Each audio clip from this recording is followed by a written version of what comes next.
Do you have a message for your ex? We had a great 3 months, but I moved on to my best friend.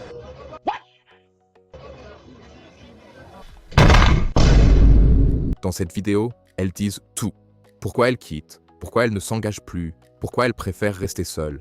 Divorce, célibat, standards explosés, voilà ce que les femmes pensent vraiment des hommes aujourd'hui. Ok, maintenant que vous avez vu ça, bienvenue chez Adam. Avant qu'on plonge dans le vif du sujet, abonne-toi si t'en as les moyens. Mets un like et un commentaire. On est reparti. L'œil d'Adam. Oh, comment ça t'es dispo? C'est qui là? C'est qui? Devine. Est-ce que tu penses que cette fille-là, elle peut gérer ton mec? Non. C'est quoi son style? Il préfère les assiettes? Oui. Et il aime pas les blanches? Non. Vas-y, ben on va voir ça. En tout cas, elle est très confiante. Ouais, salut, ça va? T'as raison. Bah, ça va. En fait, je t'ai croisé à Châtelet et t'étais grave mignon. Du D'accord. coup, bah, je voulais savoir si on pouvait se faire un ciné ou un truc comme ça, quoi. Comme ça, juste parce que tu m'as vu. Bah ouais, t'es grand, t'es mignon. Oh, mais tu me connais pas, pourquoi tu me demandes comme ça? Ça se trouve, je suis un fou. Bah j'aime bien les fous, moi.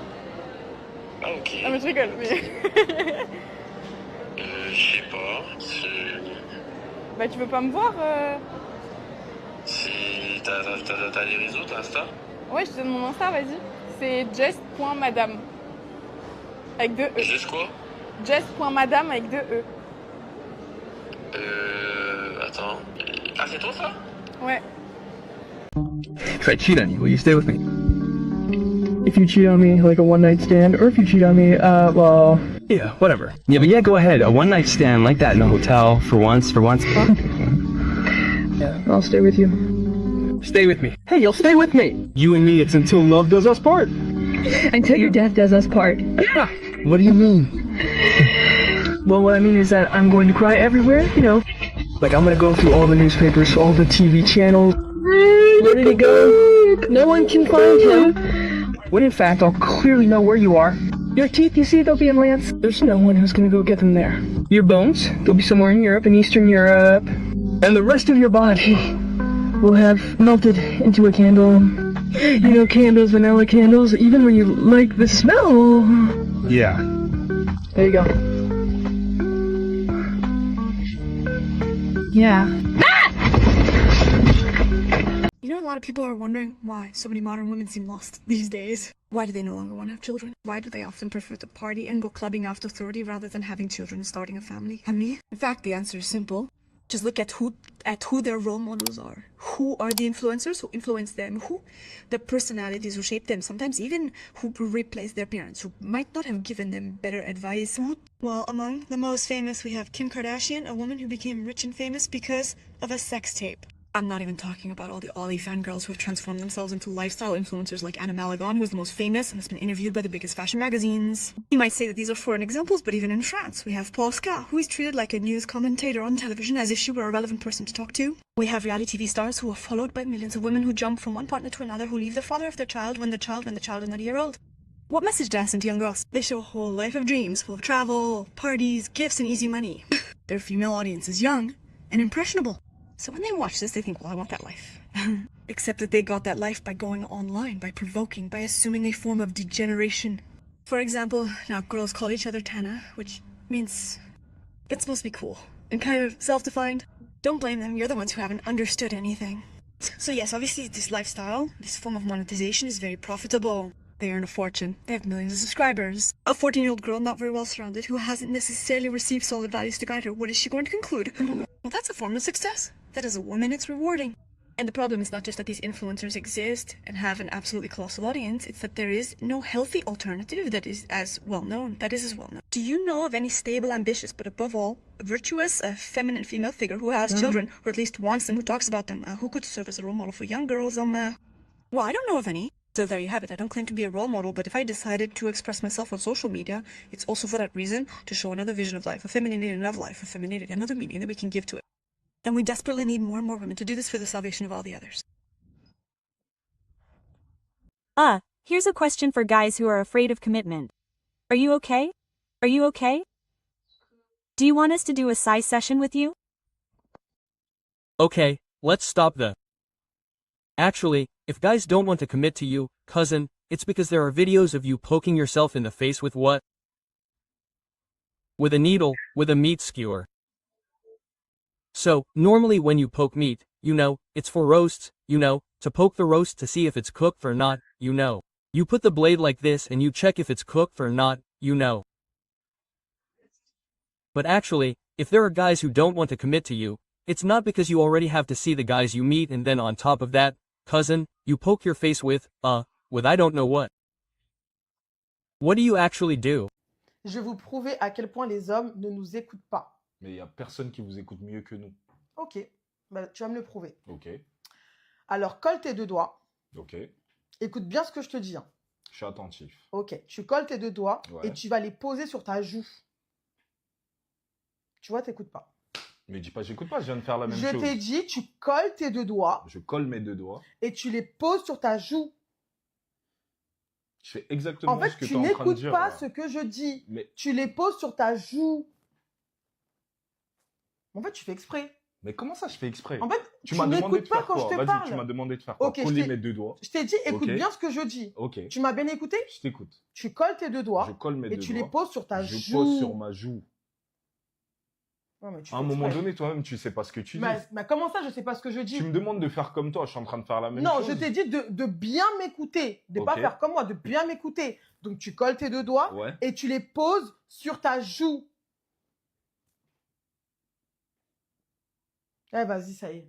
Bref, vous avez la preuve en direct. Ils n'écoutent jamais. Voilà, les hommes ne veulent pas écouter les femmes. C'est tout. L'homme en général tombe amoureux de ce qu'il voit et la femme tombe amoureuse de ce qu'elle entend. Ça, c'est vrai. D'accord? Et partant de ce principe, bien évidemment que vous avez besoin de belles femmes. Les belles femmes, et en général, ça vous booste l'ego, même en tant qu'homme. Important. Mais moi, je me suis entraînée. Il faut savoir que moi, je suis quelqu'un de très spirituel. Je me suis entraînée, en fait, je suis en train encore de m'entraîner à réduire les tentations dans ma vie. Que ce soit les tentations physiques, peu importe le type de tentation, même les commérages, tout ce qui va avec. Je m'entraîne constamment. Je travaille constamment sur moi de ce fait-là, parce que pour moi, c'est très important. Et quand on est à ce stade de sa vie, la beauté de la chose, on l'aperçoit dans l'âme. Moi, je suis quelqu'un, en général, je ne vais pas tout de suite tomber amoureuse de ce que je vois. Et ça n'a jamais été ainsi. C'est-à-dire que si je veux tomber amoureuse d'une personne, du moins, tous les moments où j'ai apprécié des gens, des personnes, ça n'a jamais été de par leur physique. Ok. C'est-à-dire que j'ai rencontré des personnes, j'ai vu des personnes qui sont très très belles physiquement. Et là, je parle des hommes. Mais ça s'est arrêté à coucou, ça va, salut. Et puis en général, ça m'a saoulé, je suis passée à autre chose. Dans les relations hommes-femmes aujourd'hui, on a atteint, au nom de la liberté sexuelle, un niveau de surveillance qui est complètement délirant et surtout sur les hommes. Depuis la période MeToo et Balance ton porc, on a mis sur le même pied d'égalité des harceleurs sexuels et de simples dragueurs. Si ça continue, plus aucun homme n'osera parler à une inconnue. Et comme les femmes continuent à attendre que ce soit les hommes qui fassent le premier pas, tout ça va finir dans une solitude généralisée assez misérable. C'est catastrophique quand je suis en crush sur quelqu'un, je m'accroche toujours à des signaux débiles. Genre les synchronicités. Tu sais, les petits hasards de la vie qui te font croire que c'est le destin. Genre par exemple, tu dis le même mot au même moment. Moi, si on dit le même mot au même moment, je vais me dire, waouh, c'est lui. Lui, il va dire chips. Alors là les gars, je suis tombée sur une vidéo qui m'a vachement fait réfléchir. En fait, depuis je me pose des questions et je me suis dit que ce serait intéressant de partager ça avec vous pour que vous puissiez aussi me donner votre avis en commentaire. J'ai demandé à l'intelligence artificielle si elle était le diable et qu'elle voulait rendre les femmes malheureuses en amour, comment est-ce qu'elle s'y prendrait. Et la réponse qu'elle m'a donnée m'a laissé sans voix. Je vous la lis. En petit 1, créer une image irréaliste de l'amour. Je pousserai les femmes à croire en des idéaux inatteignables de relations parfaites, basées sur des contes de fées ou des représentations médiatiques irréalistes. Cela créerait une constante insatisfaction avec leurs relations réelles en les comparant à ces standards fictifs. Merci Disney. 2. Attiser la peur du rejet. Je jouerai sur leur peur d'être rejetés ou abandonnés en cultivant un sentiment d'insécurité qui les amènerait à douter de leur valeur dans une relation. Cette peur mènerait à une dépendance affective ou à l'évitement de l'intimité. En 3, encourager la méfiance. Je créerai une atmosphère de suspicion constante où elles auraient du mal à faire confiance à leur partenaire, les poussant à douter de la loyauté ou des intentions de l'autre, même sans preuve tangible. 4. Valoriser les mauvais partenaires. Je ferai en sorte qu'elles soient attirées par des partenaires toxiques ou émotionnellement indisponibles, en les amenant à confondre amour et souffrance, ou en renforçant l'idée que l'amour doit être compliqué ou douloureux. 5. Semer la confusion sur leurs désirs. J'encouragerai les femmes à ignorer leurs besoins émotionnels et authentiques en les poussant à adopter les attentes des autres ou de la société au lieu de s'écouter. Et enfin 6, rompre la connexion avec elles-mêmes. Je les encouragerai à s'éloigner de leur propre intuition et de leur pouvoir intérieur, créant ainsi une déconnexion avec leur féminité et leur sensualité, les rendant plus vulnérables aux influences extérieures et aux relations déséquilibrées. Eh ben c'est génial. Que vous auriez la gentillesse de me payer mon paquet de pâtes? Ah non. En fait, j'ai pas mangé depuis 3 jours. Tant pis, monsieur. C'est 50 centimes. Oui, peut-être, mais moi 50 centimes, je me lève tous les matins. Ça vous dérangerait de me payer mon paquet de pâtes? J'ai pas les moyens. Parce que je suis en grosse galère, j'ai super faim. Oui, mais moi aussi. C'est moins d'1 euro. Mais je peux pas. Est-ce que ça vous dérangerait de me payer mon paquet de pâtes, s'il vous plaît? Oui, beaucoup, ouais. Que j'ai pas mangé depuis 2 jours. Ouais, bah moi non plus. C'est à peine 1 euro. Faut aller travailler, monsieur. Faut aller travailler, monsieur, il y a du boulot. Est-ce que vous auriez la gentillesse de me payer mon paquet de pâtes, s'il vous plaît? Ah oui, d'accord. Ah, merci infiniment, madame, pour manger un repas chaud ce soir. Attendez. On va jouer à un jeu, et si jamais on gagne, c'est moi qui paye toutes vos courses. Ouais, oui, si vous voulez. Plus on ouvre d'or, plus on gagne. On est à 100. Elles sont à combien vos courses? 13 euros. Ok, et là on est à 100. On s'arrête ou on continue? Bah on arrête. Yes, 100 balles. Il y a du jeu dans ma bio. Qui tu penses que tu peux pécho le mec de ta pote? En vrai, ouais. Quoi? Mais non. Même quand je le vois et tout, ça se voit en vrai qu'il y a moyen. Ah, ça se voit qui veut. Ouais. Vas-y, bah tu lui envoies un message et on verra. Salut, c'est Léane. Je voulais juste savoir, il y a moyen où on se parle et tout. Je sais pas, je vois chaque fois que tu me regardes et tout. Donc en vrai, je me dis, pourquoi pas nous deux et tout. Je sais qu'il y a Colette et tout, mais vas-y, en vrai, il y a grave moyen, non? Tu me dis, mais si jamais on peut se voir et tout, y a pas de souci, moi je suis disponible. Il appelle. Elle va répondre là. Allô? Mais t'es sérieuse? Pourquoi tu m'envoies des messages comme ça? Ben, je sais pas, je me dis qu'en vrai, peut-être qu'il y a moyen et tout. Tu me regardes et tout à chaque fois. Et je te regarde normalement, non? T'as dit quoi? Je te regarde normalement, non? Ben, je sais pas. Tu penses qu'il y aurait moyen? En vrai, si Colette, elle le sait pas. Et on lui dit pas au pire. En vrai? Ok, vas-y, ben. Tu veux qu'on se voit? Déjà cette semaine? Ouais, c'est bon. Est-ce que tu penses que cette fille-là elle peut gérer ton mec? Non. Non, il est grave fidèle, mon mec. Ah, mais t'es sûr de toi, elle est juste là. Hein. Mais en gros, elle va appeler ton mec pour voir s'il est vraiment fidèle. Vas-y. Est-ce que tu penses que c'est le style de meuf qui peut gérer ton mec ou pas du tout? Non, je pense pas. Pourquoi il aime pas les filles grandes et tout de taille? Ah, si, mais elle est hyper belle, mais juste, ça fait hyper longtemps qu'on est ensemble, quoi. Ça fait combien de temps? 1 an et demi. Ok. T'es prête à le tester? Vas-y, go. Vas-y, let's go. Hein. Tu lui donnes le numéro de ton mec pour qu'elle puisse t'appeler? Ouais. Vas-y, sur ton téléphone. T'es stressé ou pas? Non, pas du tout. Et toi? Non. Allô? Ouais, c'est qui? En fait, je t'ai croisé à Châtelet, je te trouvais grave mignon. Et Sam, ton pote, il m'a donné ton numéro. Du coup? Bah, je pouvais savoir s'il y avait moyen de moyenner, je sais pas. Je te mens pas, Mago, moi je suis en couple, hein. Ça va pas le faire. De quoi, t'es en couple? Je suis en couple. Ouais, mais je sais pas, on peut marquer un but, non? Même si c'est un buteur. Impossible. T'as vu, s'il y a un maquillage qui tombe, qui se casse, un défaut, tu me le rachètes. Qu'est-ce que t'en as rien à foutre des gens de Tunis? C'est quoi la phrase déjà? Une relation amoureuse entre deux personnes devrait être comme le lien entre la main et l'œil. Lorsque la main est blessée, l'œil verse des larmes et lorsque l'œil pleure, la main les essuie doucement. BBL, en gros, c'est une chirurgie qui permet d'avoir un postérieur plus gros. Ouais. Tu l'as fait toi? Non, je l'ai pas fait. D'accord. Juste, il est déjà gros comme ça, naturellement. Est-ce que tu penses que cette fille-là, elle peut gérer ton mec? En vrai, je sais pas. Mon mec, il est fidèle. Ah, mais tu sais pas, mais elle est juste derrière toi. Hein. Coucou. Mais comment tu sais pas? T'as pas confiance? Bah si, quand même, j'ai confiance en mon mec. Ça fait longtemps qu'on est ensemble. Ok, ben c'est pas le genre de fille qui peut gérer ton mec. Bah je sais Elle pas. est pas assez belle aujourd'hui? Si, bah si, elle est belle, mais je sais pas, il est fidèle, mon mec. Ok. J'espère, hein. Ça fait combien de temps que vous êtes ensemble? 2 ans. 2 ans, ok, ça va, c'est une longue relation. Bah ouais. Ok, vas-y, ben donne-lui le numéro de ton mec. Ok. On va voir comment ça se passe. Hein. Allô? Ouais. Ouais, salut, ça va? Attends. Ça va. En gros, je t'explique, je t'ai croisé et dans Paris, je t'ai trouvé grave mignon. Tu vois qui je suis ou pas? Non, pas du tout. Bah, en gros, je t'ai regardé un peu quand je t'ai croisé dans Paris, dans le 11e. Et voilà, je voulais savoir si c'était possible qu'on se voit pour faire un petit truc tous les deux, quoi.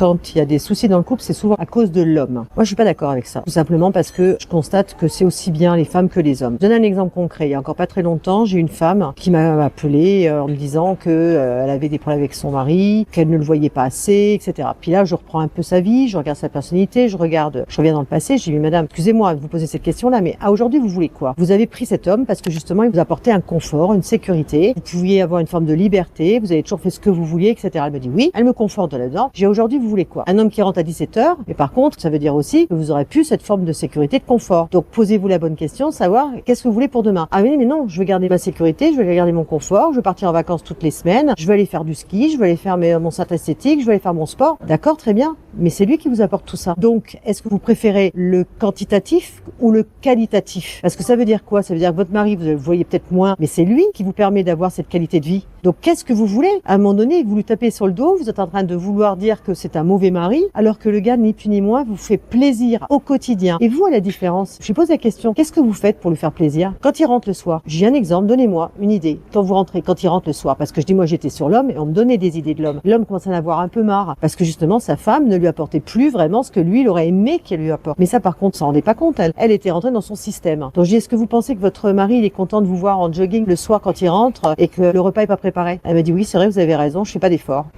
Ben voilà, c'est 50-50. Don't rush towards her. Give her time to gain enough confidence in herself. Don't rush towards him. Give him time to figure out what he really wants. Towards each other, one foot in front of the other, respecting each other's pace. Yeah. Quand une meuf passe avec un gros cul et que t'es hétéro, tu la regardes. Ça veut dire que les meufs ont une place dans ta vie. Les hommes, en général, les meufs ont une place dans leur vie. Faut pas se mentir. Sinon, il n'y aurait pas autant de sites de cul. Enfin, je veux dire, les meufs ont une place dans la vie des hommes. Sinon, il n'y aurait pas autant de divorces. Les meufs ont une place dans la vie des hommes. Donc c'est pour ça que moi, c'est pas plus que d'autres, c'est juste que j'en parle plus, ou peut-être parce que je dis les choses directement. Who cheats the most, men and women? Women, women, dot, women, women, dot, women, women, women, women. Who cheats the most, men and women? It's men. It's men. À tous ceux qui ont des parents divorcés, sachez que nos parents nous aiment beaucoup moins. C'est évident, parce qu'on ressemble à nos parents. La dernière fois que je suis avec ma mère, on parle, on rigole, d'un coup elle a un relent, elle me dit « Arrête de sourire comme ça, on dirait ton père !» C'est mon sourire. Le lendemain, je vois mon père, il me dit « Arrête de faire la gueule comme ça, on dirait ta mère !» Je fais quoi en fait? Mes parents me détestent à 50%. Je leur appelle leur ex. Faire semblant d'être bête est en réalité l'une des tactiques les plus intelligentes qu'une personne puisse utiliser. Parce que les gens ne se méfient jamais de ce qu'ils considèrent comme faible. L'être humain a un défaut universel. Il surestime toujours sa propre supériorité. Alors quand tu joues l'innocent, quand tu caches volontairement ton intelligence derrière un masque de naïveté, tu plantes une graine dans leur esprit, l'arrogance. Ils rient intérieurement, ils se disent que tu n'es pas une menace. Et c'est précisément à cet instant que tu deviens dangereux. Car pendant qu'ils se gonflent de confiance, toi tu observes, tu écoutes, tu notes ce qu'ils n'auraient jamais laissé échapper devant quelqu'un qu'ils respectent. Imagine la scène. Tu es entouré de personnes qui se croient plus brillantes que toi. Tu lances une question désarmante, tellement simple qu'elle paraît stupide. Ils répondent avec condescendance, ils s'empressent de montrer à quel point ils sont au-dessus. Mais dans leur excès de confiance, ils révèlent leurs fissures, leurs véritables intentions, leurs faiblesses cachées. C'est ça la force du faux masque. Ce n'est pas toi qui perds en crédibilité, c'est eux qui s'aveuglent. Tu les laisses parler, tu les laisses croire qu'ils dominent la partie, alors qu'en réalité, c'est toi qui tires les ficelles. Le moment venu, tu auras toutes les cartes en main. Leur ego aura travaillé pour toi et ta riposte sera imparable. Parce que la plus grande victoire ne vient pas de prouver ton intelligence. Elle vient de la dissimuler jusqu'à ce qu'ils s'enfoncent eux-mêmes dans leur propre excès. Abonne-toi et ajoute cette vidéo à tes favoris pour ne pas la perdre. Ton taille, faut que je te parle. Un truc à dire, mais vraiment, le prends pas mal. C'est pas toi, hein, c'était moi, mais ça fait quelques semaines, j'ai plus la petite étincelle que j'avais pour toi avant. Je me sens un peu déconnectée de toi en fait. Chut, eh ben rebranche-toi. Rebranche-toi chérie. Il y a internet. Tu peux te brancher à internet, connecte-toi. J'ai plusieurs prises. Ok? C'est pas possible. Comment ça t'es déconnecté? Hein? Après avoir écouté tout ça, on comprend mieux pourquoi tant d'hommes décrochent. Standard irréaliste, responsabilité à sens unique. Et après, on s'étonne que les hommes choisissent la paix plutôt que le chaos d'une relation forcée. Voilà, on va se quitter là-dessus. Donne-moi ton avis dans les commentaires. On n'oublie pas de s'abonner, prenez soin de vous et on se revoit bientôt. L'œil d'Adam.